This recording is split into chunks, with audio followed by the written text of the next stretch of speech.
Originally knowing I was going to run for the MHA of Labrador West, I knew while seeking the position, I wanted to do some form of engagement with youth of the area. So my team and I decided to organize a small, informal vision of what I wanted to do, which involves 5 young adults from the area. I wanted to find out what people in this pinnacle age group thought of the region, both positive and perhaps negative. What were some of the driving factors which would allow them to return or perhaps leave? After recording and editing the event, we decided to break the video down into smaller segments. The following video is just one of those segments.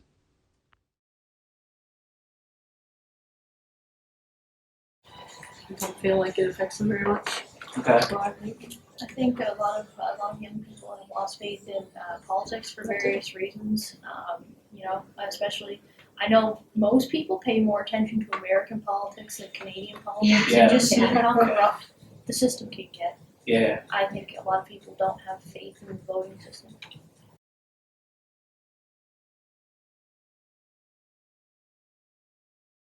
Do you guys? You can be honest. Like, do you feel Lab West gets the respect it deserves from government? If so, why? Why not? Or what are ways to improve it? I don't know much about politics, to be totally honest with you there. But what it seems to me is like Lab City and now Core and like the Muskrat Falls project, like it seems like Labrador generates a lot of revenue, but it doesn't get a lot of attention for its and that's just basically what I've seen. $6 a ton of work, and so we're generating a lot of revenue for profit. So it's for sure it's frustrating to you have to pay an arm and a leg to get a flight, and then if you want to drive, you're still going to beat up your vehicle because there's no paved road. So it's something that I've personally been frustrated with. Well, I think it's absolutely ridiculous that in 2020 we have to drive on a dirt road. Yeah. And that kind of says for itself how much the province cares about Labrador. So what would have to happen? Like, what would be something where if something did happen, you guys would say, maybe they care now. Like, what would? Because that would be the next question. Because in that field, I think one of the reasons for people is I don't think how Labrador is considered a stepping stone for people's careers.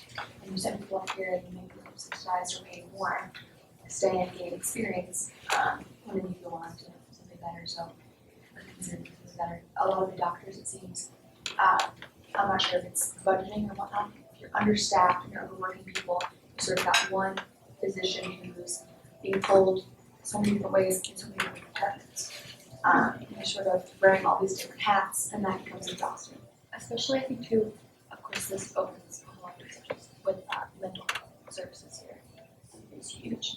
And obviously, for more like critical things going on, but since I've been home the past few weeks, I've been babysitting for a few different families, and they have young children who have, I guess, less urgent like mental health needs, and there's just, you'll never see anyone for it. Like, unless you are admitted for something really serious, especially as like a child, you're not considered a priority at all.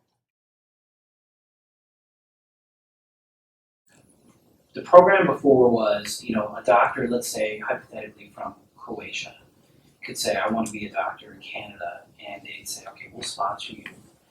You come and you practice for a year, and once you write your boards, you can go wherever you want. So essentially, we would leave you as a center program. So that program's no more. Okay, I don't think quantity is our issue. I think continuity of care is our issue. Yes, absolutely. Right. So if you had 3 or 4 doctors that were going to stay for a while, and when I say 3 to 5 years, hopefully people like Tom will stay for 20 years. I don't think it's going to be this big of an issue if you have 10 doctors that stay for a year. Right. So it won't happen quickly, but I think that problem will resolve in the next, if I had to guess, year and a half. Because 4 doctors are leaving, 1 decided to stay for whatever reason. Dr. Dwyer's new hired on, and we'll get 2 more. The recruiting is never an issue, it's the retention.